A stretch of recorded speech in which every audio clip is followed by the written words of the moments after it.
a lifelong interest in healing, Dr. Linda Salvin pursued an advanced degree in epidemiology. Then, after dramatic near-death experiences, Dr. Linda saw the other side and returned with gifts of insight, visions, and revealed wisdom. Now those gifts are ongoing, and she's here to share them with you. Get ready to be amazed. It's time for Dr. Linda Salvin's Psychic Solutions podcast with America's original radio psychic, Dr. Linda Salvin, offering up her always fascinating blend of psychic psychology, clairvoyant insights, and expert guests and alternative healing methods. So pull up a chair and get ready for a visit with the one and only Dr. Linda. And now, live from Los Angeles, ladies and gentlemen, Dr. Linda Salvin. Hi, everybody. Welcome back. This is going to be another exciting show. I hope you had a nice holiday weekend and you're ready for more of whatever we have to bring to the table here on Psychic Solutions Podcast. I am Dr. Linda Salvin, PhD in metaphysics, and a healer, psychic, a musician, a songwriter, a show host for over 30 years. I do a little bit of everything. And today is one of my passionate moments, although I do have the passion for health and wellness and the nutritional supplements and the recovery issues that Candy Finnegan and I have done through the last year here on the network. But today we're going to talk to Tony Young. He's calling in from the hill country of Texas. I've been there, and I remember when I was there, I think in 89. And I fell in love with the beautiful trees and the river and the quaintness and the quiet environment. It was just beautiful. I'd never seen anything like it. I was at a folk festival in Kerrville.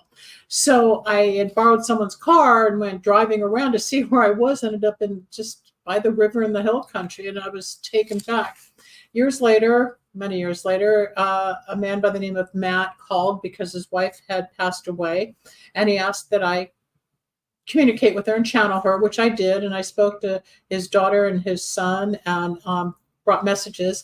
And through that, knowing that Matt was a singer-songwriter, I met Tony. Let's bring Tony on. So this whole little introduction comes together because Matt is friends with Tony. And they've always said, oh, come on down to Texas and we'll do your music. I haven't done it yet. But I wanted to bring Tony on because he's got such a fascinating finger in a pie of helping people, especially with the youth down there. I mean, people in the system, people that have been broken, the kids that have really been abused, turning their pain into joy with music and healing. So I want to introduce Tony Young, and he'll explain the whole story, some of his background. We've got some clips we can play and a couple of poems maybe we'll read on the air. Tony, welcome to the show. Hello, Linda. Listen to that baritone voice. You're live from LA is what they said. Yeah, live from LA, which is true because I'm in the San Fernando Valley, but it's still Los Angeles. Are you in, you're in the hill country, but what town are you in? Because I only got to Kerrville that time, and then I drove up to, San Anselmo. No, I mean, San Antonio. I went to the Alamo, and I got up to, where's the river walk? That's San Antonio? San Antonio. Yeah, I got up there. So where are you geographically? Well, you mentioned you went to the Kerrville Folk Festival. I did. And I'm about 15 miles from there. I'm about 4 or 5 miles west of Kerrville on the Guadalupe River, in the middle of nowhere. In the middle of nowhere, but there's so much peace. And you guys make a lot of music down there, a lot of music. Yes. There's a lot of music around here. Well, when did you start playing? As a child, did you pick up the guitar or the banjo or the drums? Tell us a little about that. I was a music lover as a child because my parents were music lovers, and my dad was really into always having the latest, greatest high fidelity equipment, back in the 50s. And then Stereophonic came in, and he had speakers in each corner of the room, and he listened to Ray Charles and Hank Williams and, just a big variety of stuff, jazz and country and blues. He was a music lover. And so they bought me a guitar from Sears when I was probably 7 or 8 years old. And I bought this Mel Bay, learned to play the guitar in 30 minutes. I still have mine. I still have it. I started guitar at 9, so we're right around the same age back then. So So yeah, that's what got me going on guitar. And then of course the Beatles came out a couple of years later, and so then I became a Texas Beatle, and got my cousins and I, we wore Beatle wigs, and we played, we lip synced to Beatle records. And then in elementary school, I met up with some other guys that wanted to play. So we started our little 5th grade band called the Roadrunners, and we did cool songs. So that's when you still play them today with your friends or whoever you're jamming well, with? you know what? Every once in a while, people want to hear the classics, so we'll do those Beatles and Rolling Stones and Dave Clark 5 and Oh wow, yeah, our whole generation, yeah, our generation. Gloria, that song. Remember that one? I remember Gloria, Gloria. I have it somewhere still written down, and I always just played the major chord structure. I'm not one from my like 7ths and 13ths. I can't play lead guitar.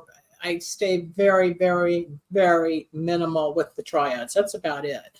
I'm still very folky, and just nothing's changed in 60 years. Well, My style's my style. It's all I hear. It's very Celtic folk, but you can play. that's good. You're rhythmic. I guess I need someone like you to pull it together and say, here's the song. So I love your style. I love your sound, because I've listened to some of the songs you've sent. But before we sample some of the music, have you done music all your life to support yourself, or did you have a day job and do your music? How did you get by? Because you're not signed to any major label where you were around the world gigging, right? You're just doing it out of passion, or did you produce and make money as a producer? Where's your nut here with music? I continued to play music all the way through elementary, junior high, and high school with friends, and eventually we got paying gigs at dances and whatnot. And then while I was still a teenager, these older guys that had a band, 2 of them, they were hitting it kind of heavy and were serious, and they hired me, and they hired Matt, who you've met. I met Matt, which is how I introduced the show. Matt found me from another show I used to do, and his wife had passed away, and he came to me for spiritual work, and then he talked about music. Oh, I'm a musician. And then I met Tony, and we just sort of like pop up on Facebook every now and then, and I wanted to bring Tony on, especially because of the Hill Country Youth Ranch Children's Music Project, which you're going to hear about momentarily. Go on. Does Matt still play with you? Well, it's crazy. That's when Matt and I met. They found him over at the local, he was getting ready to go to college at Angelo State. I was still in high school, and he was just getting out of high school and going his way to go to college. And so they got us, and they had some good original songs. And then, of course, we had to play cover tunes. And then a booking agent out of Dallas, Fort Worth signed us up, and we took off to that area, and we were based out of there. And we played all over the place. And that, to answer your question, that's been my livelihood ever since. Good for you. I'm jealous. I'm Well, envious. That was my dream and my passion, and I went off in 1,000 other directions. But I'm still, music doesn't leave you when you have it in your soul. No, it doesn't. And Matt is living proof of that. Speaking of Matt, because he eventually left Dallas Fort Worth and went back to his hometown and got married and had a family and all that. And so I ended up going and doing studio work, playing mainly bass guitar on tracks at a place called Autumn Sound. And this engineer over there, Phil York, I would hang out with him a lot. And he said, you're good at this you're kind of a natural at this engineering, mixing and whatnot. And he said, you really ought to pursue that, in case this music thing, you always got something to fall back on. And I've always been into tape recorders and electronics and stuff, because there again, my dad was into that stuff. And so I pursued that. And, but jumping way ahead, you say it never leaves you, the music, because Matt, he got in touch with me out of the blue, maybe 7 or so years ago when I met you on the telephone. Mm-hmm. And he said, hey, he told me about his wife passing away and his children were gone and on their own, grown up. And he said, I want to get back into playing drums. Well, I had moved all over the place and I was back here in Texas. And I said, well, I'm here, so come on, let's do it. So he came pretty quick and we went to the music store this friend of mine has, and Matt bought some drums.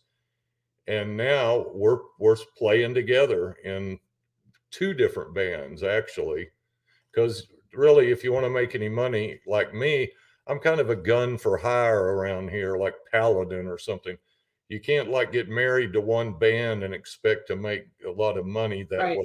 So I play with several bands, and Matt does too, and it's fun.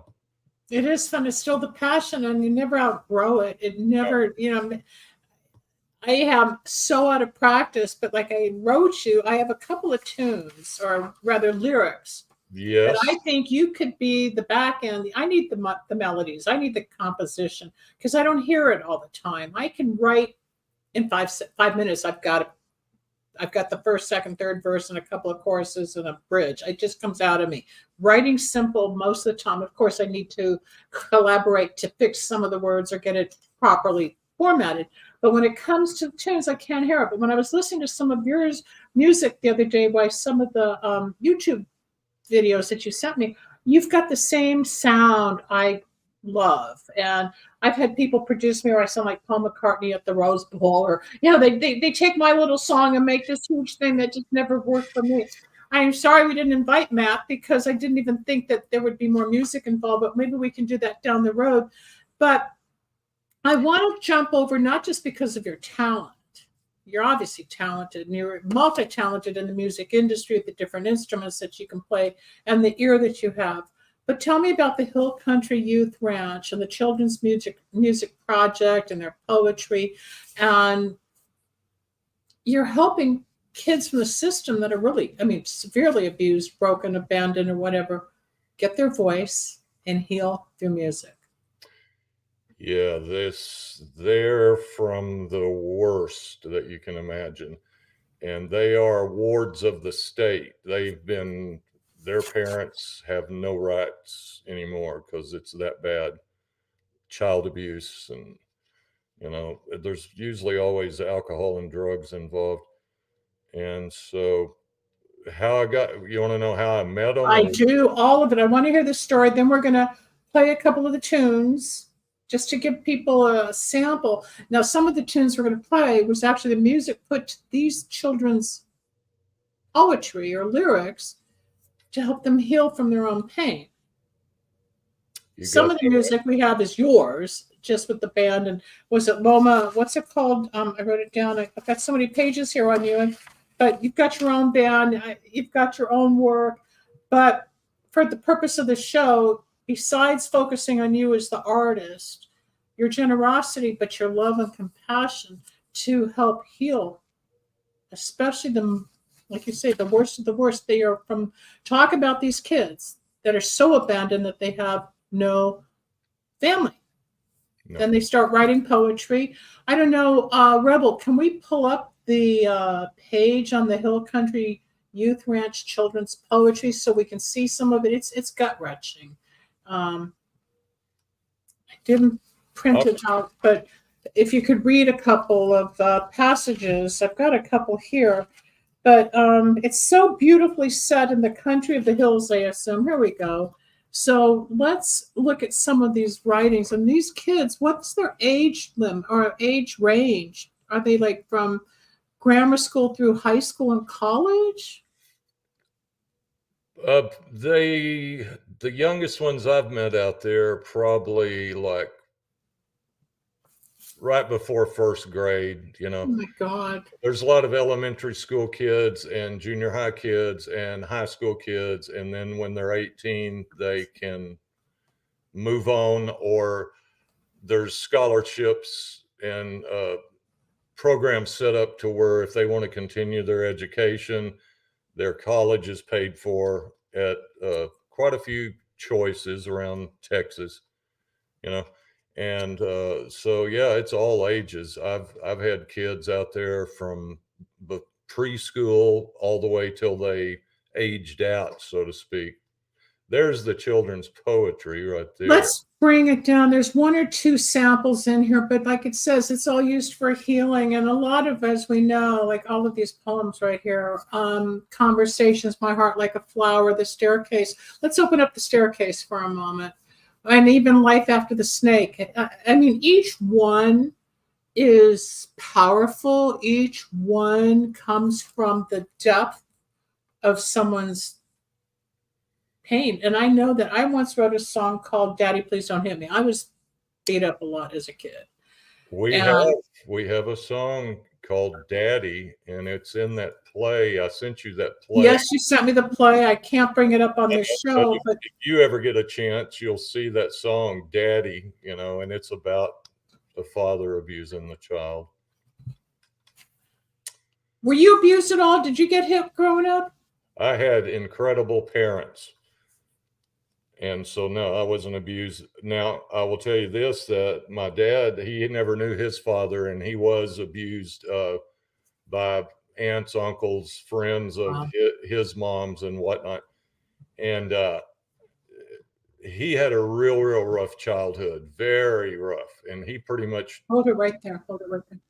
He pretty much raised himself.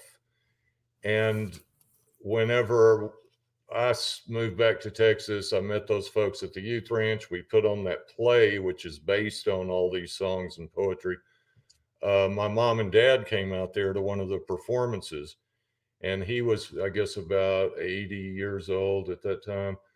And I think it might be the first time I've ever seen him cry, you know, and it hit him, you know. He finally let him release all that crap that he had been holding in about his own childhood. So we all have a childhood, and it's not always pretty. I don't talk about it much on the air, but when I got to that one song or poem, I relate, and that's why I wrote you about what I have, and I hear the melody, but we'll do that later. But for purposes of the show, this is how you can contact this organization, people. If you see the Hill Country Youth Ranch, it's beautiful. It's nurturing. They take care of the kids. They sponsor them. They get them going. Tony, is there a statistically, if they're going on to school with spiritual guidance and dance and arts, are a lot of them ending up in music and performance? Or are they going more towards academics like medicine and law, or maybe social work? Have you seen how they evolve? There's a couple of folks out there who are now, you know, because I've been there off and on doing volunteer work since 1995. And so now I'm still friends with a lot of those kids, and now they're in their 30s, at 40, and they have families of their own, and they've gone in all kinds of directions, you know. And there's one guy that I think he's out in Los Angeles now, and he is still doing his music. Good. I think there's a couple more that they're in arts. One of them's a videographer of music videos and audio producer, I think out in San Diego. Okay. So yes, some of them went ahead and went with music. A lot of them joined the service. Some of them became healthcare workers, lawyers, and then there's others that I heard and I've talked to that struggled. You know, some of them have ended up in prison. You know, there's a song in there somewhere on one of these called Dark Horse. Let's open up The Staircase. Who's managing? Is that you, Tony, or is it Rebel? Rebel, are you handling all this? Oh, I'm not handling. No, okay, then it's Rebel. Let's look at the lyric here. or the actual content and read it. Okay, so here's the staircase. Life can be like a complex staircase. Each step you take is different from the last. Some steps are greased, so you slip and fall. Some have tacks on them that fall out of your pocket, stabbing your foot when you look back at a step. Some steps are from a time of weakness, so cracked, rotten, and broken that you fall into splinters. Strangely enough, you still get up and keep going. Some steps help you get higher, close to the unknown goal. Uplifting steps are rare, so you learn to cherish them. I mean, I just want to cry because I don't know how old this person was when he wrote it, but he's talking the pain. It ends with the staircase has a limit to its number of steps. So you look back, step onto the tacks, except now you're fine with the pain. The goal, the past is the past, and now you know your goal. I mean, was that a male or female that wrote that? I didn't see the author at the top, but okay, that was Cameron. That was a woman from by the name of Cameron Williams. Do you know her? Cameron is a boy that's out there right now. And he actually, let me see here. He was 14 at the time he wrote this. Yeah, he's about 17 or so now. And he's an incredible artist. He's writes poetry. I've had him in the studio. We've actually put music and recorded I think 3 of his poems, stories have become songs on this. Okay, and the name of it is Brand New Start. Now, was this the guy that's doing the rap or the hip hop? Because there was the one. No, that's Jacob Favela. Okay, I was watching him. I mean, they're so talented. He's amazing. Yeah. But Cameron is he's an incredible. He won there's a big these festivals that going around here, arts and crafts and whatnot. Sure. And Cameron, some of his artwork his paintings were entered into it's a big thing here in Texas called Texas Arts and Crafts Fair. And in his age group, he won and he got all of these accolades and awards and stuff. And they ended up sending him to Washington, D.C. this past year to some big national thing. Isn't that wonderful? I'm not over there a lot at the youth ranch anymore, so I'm kind of ignorant as to what's happening like right now in present times. I go over there and make sure things are happening at the studio and in the theater. But still, 30 years ago, 20 years ago, 10 years ago, it's the purpose and the goal of the ranch to help these kids that keep going, that are lucky enough to even get there. Yes. Because a lot of them are never, nobody ever hears about. A lot of them, the Child Protective Services, these kids are and around probably this whole country. It's of course just a fraction of the ones that have been actually saved. And but the ones that get to come to the Hill Country Youth Ranch are very fortunate because it's not an institutional building, and it's like this one here is like 260 acres, and they have cabins spread out in this hill country and the Guadalupe River, and fishing and horseback riding. And, you can be a kid, like a kid that's on a fancy summer camp vacation. Yeah.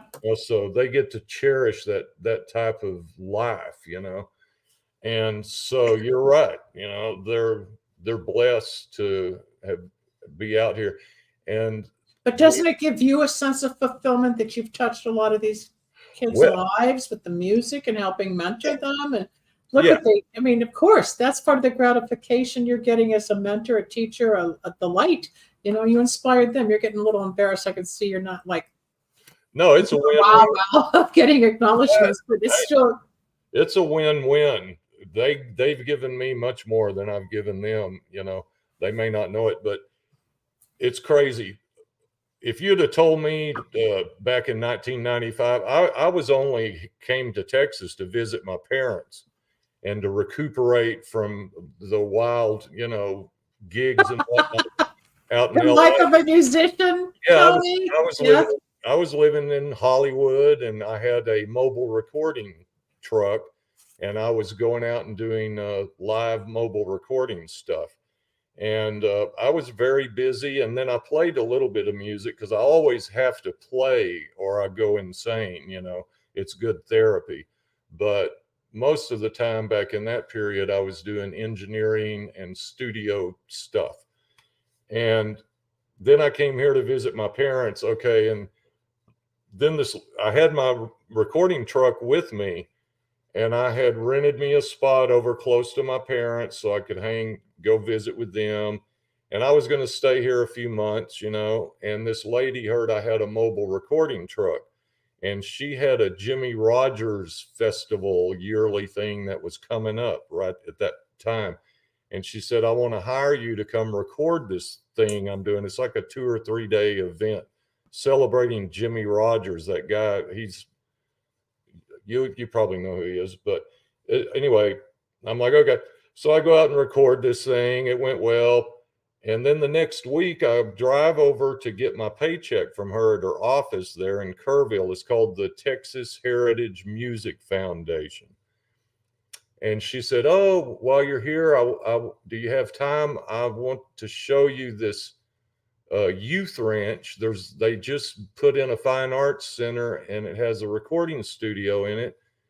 And I was in my truck because I had to go to another gig over in Marble Falls, Texas, over by Austin.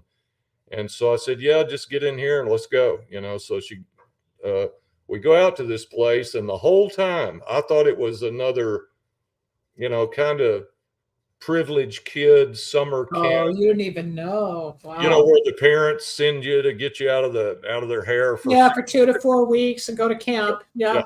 And so we drive out here and we go to this place, and then I meet these people, and they show me this building and the studio, and I'm like, oh, it's nice, you know, good luck, you know. And so then I drop her off, and when I was leaving that place though, the art director, Carol, she handed me 2 books, and she goes, here, take these with you. This tells you more about who we are. And I'm like, oh, okay. So then I end up going away from this lady that introduced me, and then I was rendezvousing with some people that I was recording over in Austin. And while I was waiting on them to rendezvous at a little town, I went and I remember this. I sat down in front of a barber shop. It's kind of a domino table. And I got these poetry books, and I started reading these things. Then I realized this wasn't just some camper's paradise. This was something. And I'm actually getting chills about it now, thinking about it. I'm getting chills because I know I've read some of them. I'm going to have Rebel bring back the table of contents. Keep going, because it's how you were introduced to all this, and the shock, I bet, of reading some really intense, painful, this is my life kind of thing, not just, you know, love, sex, drugs, rock and roll, let's go party. This was the gut level pain that a lot of songs don't communicate. Yeah. I mean, they do in different ways, but not like this. You're correct. Rebel. I wish you were here to cancel these. Well, maybe I can come in. Maybe we can arrange a week for me to do something. Do a guest therapy gig. Yeah, spiritual thing with And music. in the meantime, I could write some songs with you, and we could record. Yeah, we can talk after the show about that. Let's go to, which one do you think would be best? Unwanted placement, control, black hole, sleep, forever fleeting, overwhelming 16, paralysis. Do you know any of those? Well, this black hole is another Cameron that we've recorded on this. All right, let's open up that, please. And then at the same time as we're going through this with the lyric or the writing, maybe you can play a couple of sound bites from some of the music that I sent you, Rebel, so we can get a clear. I don't know what I sent to you. I have so much. I don't know one by. I'd have to go back and look for the name. I know what I sent you was because you told me we can't play anything unless it's 100%. It's all copywritten and exactly. We could. There's laws. Yeah, we got to. All I sent to you was stuff that I've done that has nothing to do with the youth ranch, and I think the only thing that I sent you from was that Broken Wings Can Fly. That's a theatrical production, which is based on this. That's the first record I did with those guys. Okay, I have this Lauren here. Rocks. I have Rebel. What do you have there? Let's see what we have here. Let's just play a little. The bit. I mean, you can. It's kind of country, but it's got a little bit of. There's a spiritual thing going on. There's a religious thing going on. There's gospel. Let's go to the next one. Or you want to move that up, Rebel? Whatever you think. Now, what are you playing on this, Tony? Are you doing bass? Are you doing guitar? Are you doing drums? What's your part in that? That's just a jam. It's called Loma Jam. I saw Loma Jam. Yeah, I was at a recording studio with some friends, and all we were doing was getting warmed up. And we picked a key and started jamming, and the singer started vamping. And after we did it, we're like, oh, this was good. So, that's what that is. But that's really, if you want to find songs, if you go to that website that I sent you called Hill Country Youth Ranch Children's Music Project. It's all there. You can scroll down and you'll see all of the albums with all the individual songs. Can you open that up, Rebel? I think I sent you 3 or 4 samples from that project, that website. So can you kind of pop them up, Rebel? I know there's a lot going on with the production, but there's so much to cover here. This is a week's worth of shows. You can't do it all in 50 minutes. I'll tell you, this poem, Black Hole by Cameron, it's on there somewhere, I think. Let's look at this. Prisoner of the Clay, Broken Wings Can Fly. And you've produced most of this? All of it. All of this, yes. Brand New Start. I would love. Now I'm having to jog my memory. I'll tell you what, this on Heart Like a Flower. Yeah, the one in the middle. Let's try that. There's a song called In Front of God and Everybody. If you can click on. Oh, I see it right there. Yes, please, Rebel. Let's open that. It's not that you didn't send me enough. It's just I'm not in the studio to have organized it, and then with the limitations, I just want to make sure we get samples. You told the court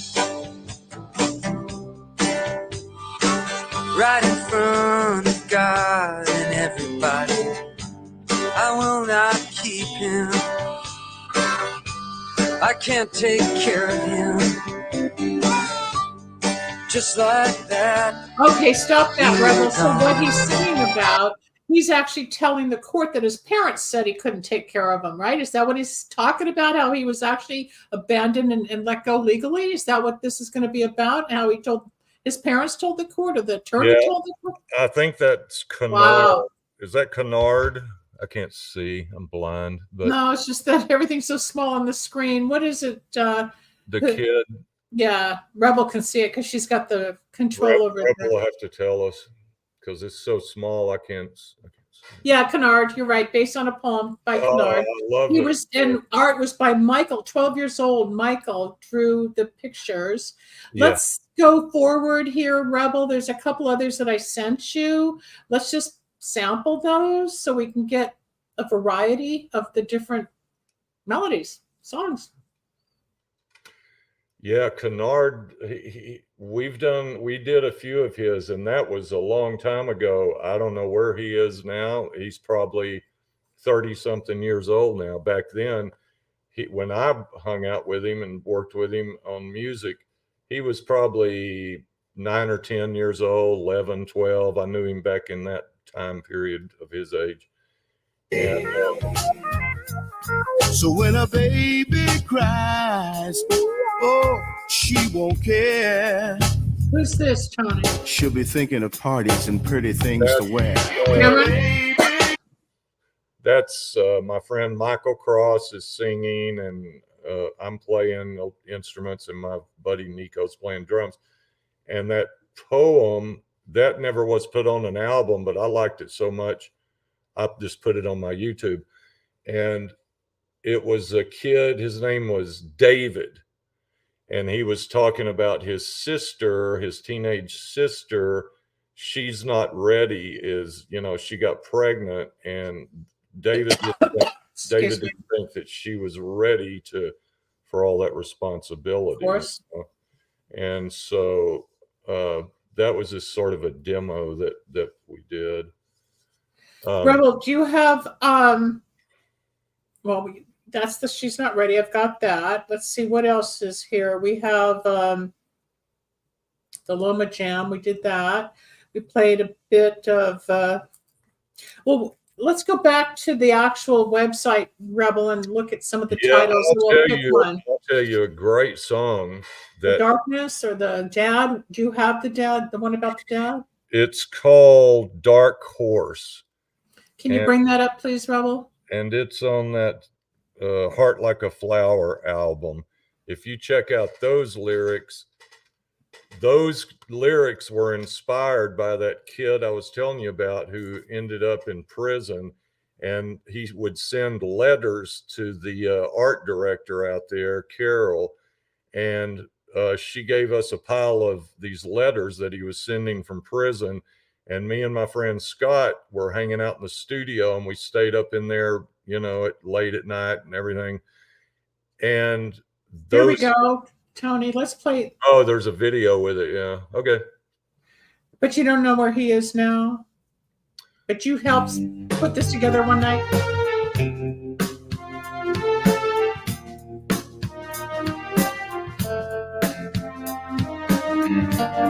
One night, someday, I'll find a way. No more dark horse. No, I will not ride. Wow. Yeah. Just the whole story of what he had gone through, like maybe being in the well of abuse, in that dark well. That was Dustin, and his story was his father was very, very abusive to him and the siblings and to the mom. And I think this might be too heavy to even talk about. No, it's what. If it's hard for you, then don't do it. But no, I can talk about it, but I'm gonna tell you, this is like a fraction, a sample of these children. Okay, so is that actually him, the person, the kid from the ranch? Is this him himself, or is this an actor portraying in this particular video? Well, this little play that we put on out at the theater, these are all ranch kids dancing and acting. And this whole play was based on the first record we did, which is Broken Wings Can Fly. And I had a friend who's a choreographer, director, came in and helped these kids do what you see them doing there. And it's a play. It's a theatrical production. I'm going to watch it again later. Let me break up for a second. If people who download and watch this show later on, or if you take it and promote it on Facebook or your website or whatever you want to do with it, where can people find the albums? Where can people download? Is it on iTunes? Is it all over the internet? Is it on Spotify? Or is the music out there for people to purchase? Not really, except you can get everything from that website, Hill Country from Youth the Youth Ranch. Okay. Hill Country Youth Ranch Children's Music Project. And it should say in there somewhere if you want to purchase songs or downloads or CDs. I'm kind of an idiot on all this computer stuff. It's hard, man. You got talent in certain thing, and then in 2009, when YouTube exploded and Instagram and TikTok, that's a full-time job in and of itself to upload and manage the algorithms. That's why you hire people to do all that. It's overwhelming. You've got the content. You've got so much. You should hire somebody to get your songs out there on the iTunes and iHeart and the Spotifys and start letting other people hear these projects.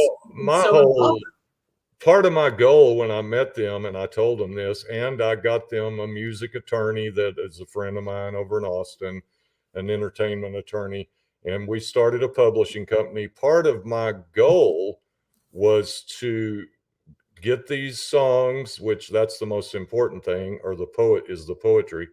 That's the nucleus. And then we record these things.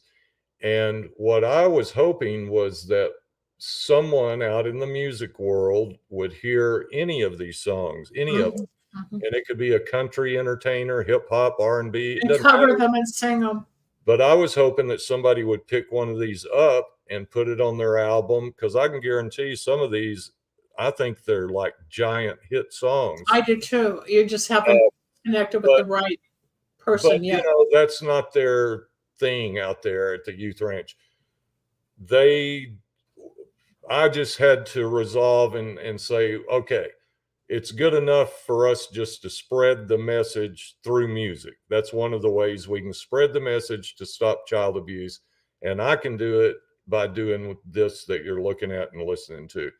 But I wish that somebody out in the world would latch on to one of these songs and put it on, name any artist you want to. It could be, country or, Lady It could be Adele, it could be Gaga, it could be anybody. George Strait, it could be anybody. That's the whole thing is the song. It's the song, and they can rearrange it to what they want to rearrange it to fit. Right. No, it's the message. Okay, who is my daddy? I'd like to know. Did he ever love me? If so, tell me. I'd like to know. Did he ever give me piggyback rides? Watch TV with me? Did he ever say he loved me? Who is my daddy? Tell me. I'd really like to know. Liar, you said you loved me, but you didn't mean it. You also said you cared about me.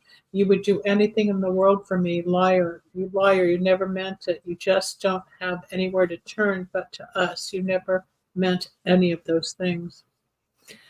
That feeling of abandonment and not being loved or not being understood or being mistreated or being tossed around and beat up or slapped with a belt or I have my 1970, my mom and I got into it.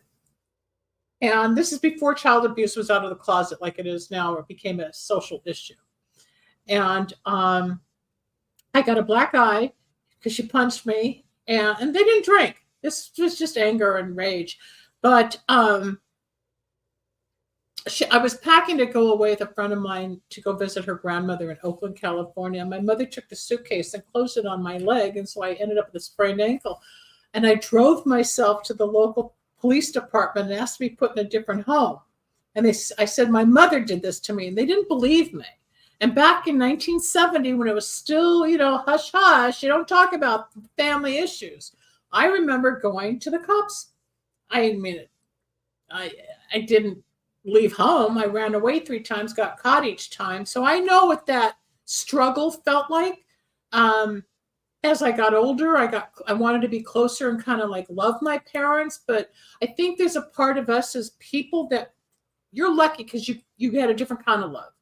Mine was more conditional or demonstrative, or I'll, do this and then you get that kind of thing.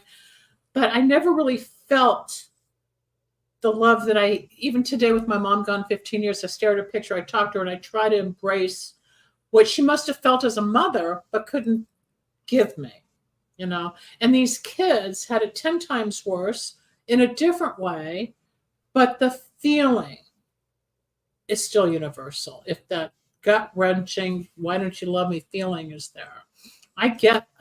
I know a few people not big enough in the industry that I could maybe turn this on to. We can talk because I've got a few people that want to record. I'm looking to cover my songs as well. So I doubt I'll get out and gig at this point. But you never know who knows anybody. But you have a gold mine. And because of my work, and Yes. you do, Yes. you have a gold mine of talent, songs, messages. Unfortunately, mainstream wants certain pop and you go into their formula and it's their way or the highway. But when you do an independent like you, there's a place for all this, Tony. And I know enough to teach you where to maybe put some of it, and you can talk to your attorney and with the licensing and copyright. I think there's success money people to hear this and reach it, because I try to talk spiritually. I believe that too. Try to get to the people that isn't just mainstream. I'm always knocking on a different door. You never know. I mean, there's the reason for everything. The reason Matt came to me and I met you, and it may have taken a long time, but the message and the feeling, it's all still there. We're almost out of time. We got about 10 minutes left. You know, Rebel, are there any more that you can bring up as far as the lyric is concerned, or the poetry that we can just read? Because I'm on the verge of tears. It's so deep.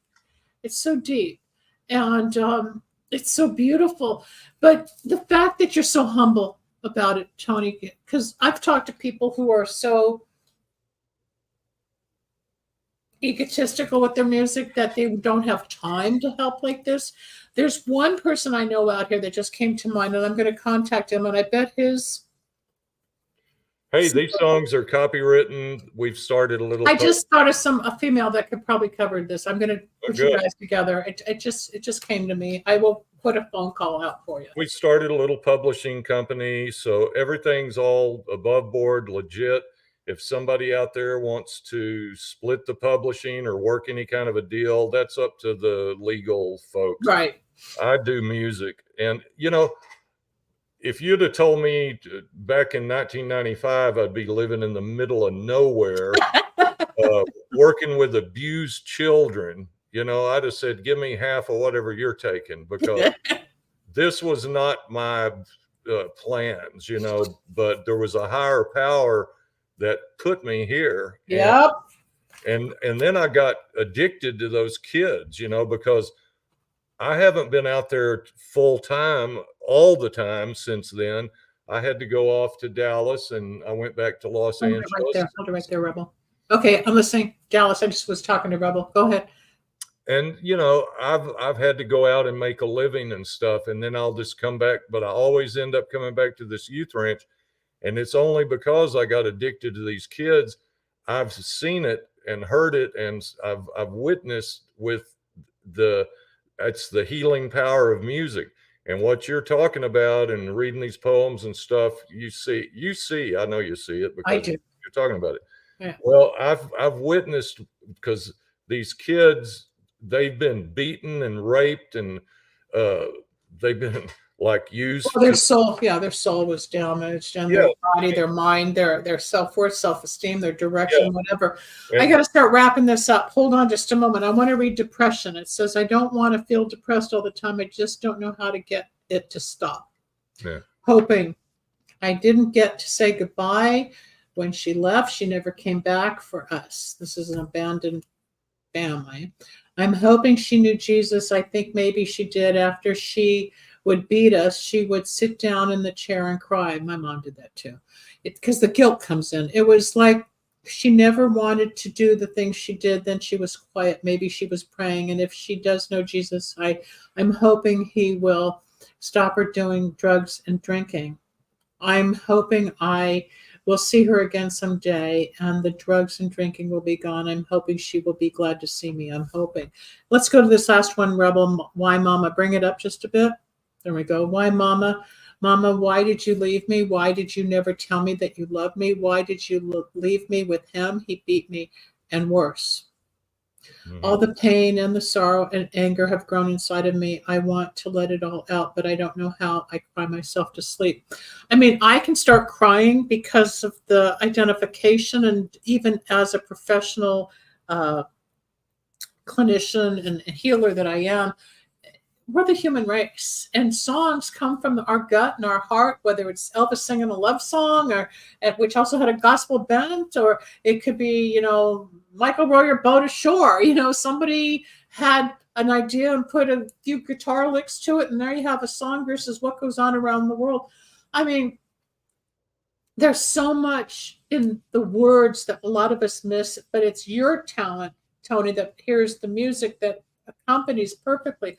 I want to introduce you to somebody I know. We'll talk after the show, but I want to say thank you for taking your time, opening our eyes to this amazing organization in Texas, people, called the Hill Country Youth Ranch Children's Music Project. And you can go look up the Hill Country Youth Ranch Children's Poetry. It's all there.